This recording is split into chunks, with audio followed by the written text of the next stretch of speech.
السلام عليكم، ازيكم؟ عاملين ايه؟ يا رب تكونوا بخير. كل سنه وانتم طيبين، ويا رب كده ينعاد علينا وعليكم الايام بكل خير يا رب ان شاء الله. النهارده بقى عاملين فيديو حلو قوي منقسم كده قسمين.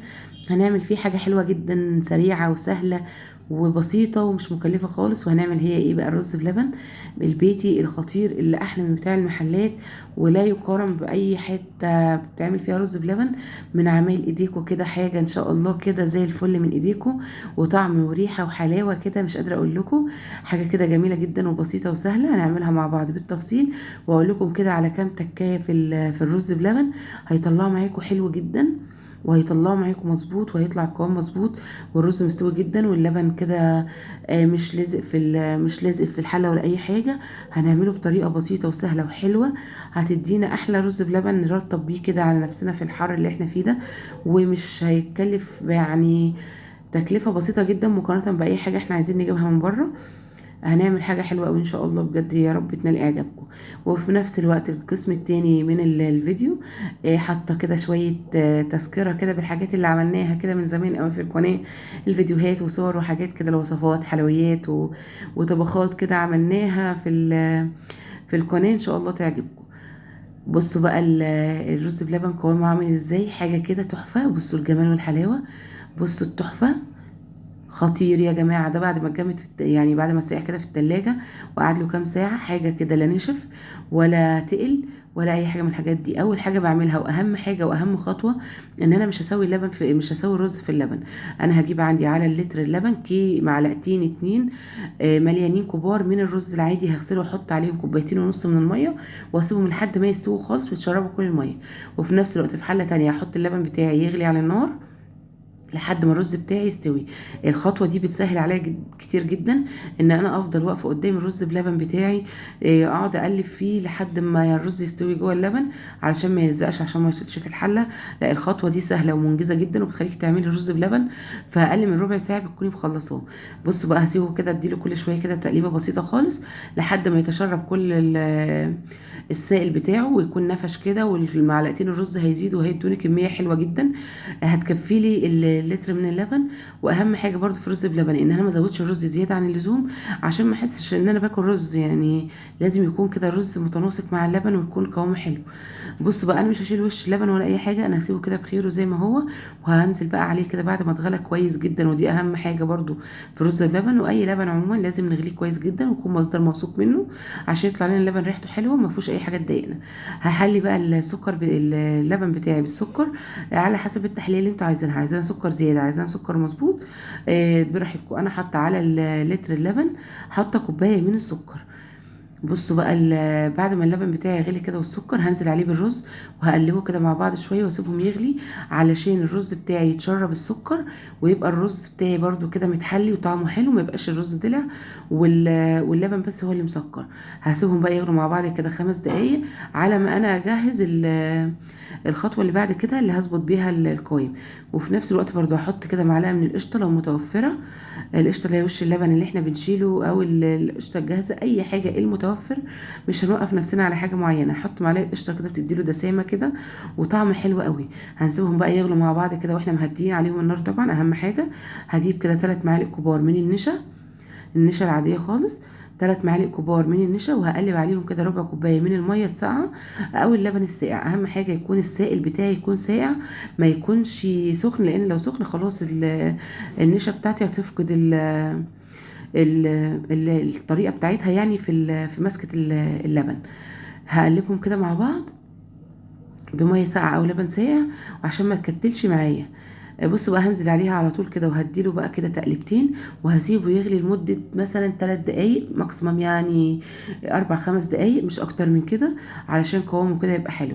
انا مش عايزه قوام تقيل، واهم حاجه ان احنا لما نيجي نقفل عليه النار ما يكونش القوام بتاعه مسك جامد، لان لو مسك جامد هيديني كتله كده جامده من الرز بلبن، مش تبقى طعمها حلو قوي، ومش هيبقى ليها المنظر الجوسي اللي احنا بنحبه ده. هنزل عليها كده بظرف كده من الفانيلا، او لو مش محبين او مش متوفره ما تزعلوش نفسكم خالص ولا تشغلوا بالكم بيها، ما تحطوهاش طالما غاليين اللبن كويس ومصدر بتاعه موثوق منه، خلاص هيدينا نتيجه حلوه جدا. نيجي بقى بعد ما طفينا عليه خلاص، احنا بنغرف الرز بلبن على طول. واهم حاجه ان احنا ما نسيبوش لما يتقل على النار، عشان لو تقل على النار هنضمن ان احنا كده معانا حاجه كتله كده متجمده، مش هيبقى طعمها احسن حاجه يعني. بصوا بقى لما باجي اغرف الرز بلبن بتاعي، دي خطوه مهمه جدا. ما اغرفش من فوق على طول، لا لازم اقلب كده واجيب من تحت لفوق، علشان كل طبق يبقى فيه الرز متساوي مع اللبن بتاعه، ما يبقاش طبق فيه رز كتير وطبق فيه لبن كتير، فمش هيبقى حلو، مش هيبقى يعني مناسب قوي ان احنا ناكل طبق يكون نقدم لحد طبق يكون فيه رز كتير وطبق يكون فيه لبن كتير. فالخطوه دي بتضمن لنا ان كل الاطباق تكون متساويه. كل ما نيجي نغرف في الاطباق، ناخد من تحت لفوق كده، مش من فوق على الوش بس. هنغرف بقى الاطباق بتاعتنا كلها ونسيبها تبرد شويه. بصوا بقى القوام الخفيف بتاعه حلو قوي يا جماعه، والله بجد مش مجامله ومش عشان انا اللي عاملاه، لا بجد جربوا الطريقه دي في الرز بلبن، حاجه كده وهم خطيره جدا. كل اللي بياكله بيستطعمه جدا، وبيبقى عايز الطريقه وازاي الرز مستوي قوي كده حلو ومسكر في نفس الوقت، وحاجه كده حلوه قوي. بصوا بقى الجمال والحلاوه بتاعتنا. بصوا بقى بعد ما برد وحطيناه في التلاجة، بصوا القوام بتاعه عامل ازاي، حاجة كده روعة تحفة، مش قادرة اقول لكم الطعم بتاعه كده، هو كريمي وساقع كده، حاجة جميلة جدا زي نوب اللي انتوا عايزينه اللي متوفر عندكم. انا كان عندي كده باكو من البسكوت كام قطعة من البسكوت اللي هو نص شوكولاتة ونص فانيلا، وكان عندي برضو شوية جوز الهند وشوية زبيب حطينا برضو، وشبنا سيبنا شوية سادة. التزيين اللي تحبوه، حابين تعملوه باللوتس لو متوافر، حابين تعملوه بالنوتيلا، كل حاجة من اختياركم وتحت ايديكم. يا رب الفيديو يعجبكم كده والطريقة تعجبكم. حبيت بقى افكركم بشوية حاجات كده عملناها في القناة. دي صوص كده، صوص الشوكولاته عملناه بطريقه سهله وبسيطه وموفره جدا وطعمها حلو قوي. وكمان عملنا السينابون حلو كده وحاجه كده جميله قوي. وبقت القطعه دلوقتي بمبلغ وقدره، لا احنا عملناها بطريقه سهله وبسيطه وبصوص حلو، وطعمها وريحتها بتجنن وبتقلب البيت وبتجيب لاخر الشارع، حاجه كده طعمها حلو قوي. اتمنى تدخلوا كده القناه وتشرفوني بزيارتكم الكريمه، تشوفوا كده الفيديوهات اللي انا عملتها، وتقولوا لي رايكم وتقيموا لي الاداء بتاعي، وتشوفوا ايه رايكم في القناه. بصوا الصوص ده بجد خطير، وصوص حلو جدا واقتصادي، ومش يعني مش حاجه صعبه ومش حاجه مكلفه قوي، باي امكانيات بسيطه هنعمله فيه طريقتين هنعمله بيها. بصوا الجمال بقى والحلاوه بتاعته حلوه جدا. عملنا كمان كيكه التايجر، كانت حلوه وكانت ناجحه وهشه وطعمها خطير جدا، وزيناها كده بشويه من صوص الشوكولاته. وعملنا كمان البسبوسه بطريقه حلوه قوي وطريقه سهله وبسيطه وتضمني دايما نجاحها. وعملنا البوتيفور وعملنا تورت وعملنا حاجات حلوه قوي يعني بجد. القناة والله عليها فيديوهات حلوة جدا هتعجبكم ان شاء الله. اتمنى كده تتابعوها وتتابعوني كده وتشتركوا في القناة. عملنا الجلاش باكتر من مرة، وعملنا الباتيه وعملنا الكرواسون حلوة جدا وطريقته سهلة وموفرة جدا. وعملنا البروستد او الكنتاكي بطريقة حلوة. عملنا حبة رز بسمتي باكتر من طريقة، هتلاقوا في اكتر من فيديو رز بسمتي بطرق مختلفة وبتتبيلة مختلفة، عملناها بطريقة حلوة قوي. عملنا الفراخ بطريقة ناجحة بجد يعني كانت ممتازة ممتازة ومستوية من جوه، وبصوا كانت جميلة جدا. شوفوا الطريقة، انا متأكدة هتعجبكم. عملنا المبكبكة بقى بالفراخ، حاجة كده مش قادرة اقول لكم على حلاوتها وجمالها، حلوة جدا.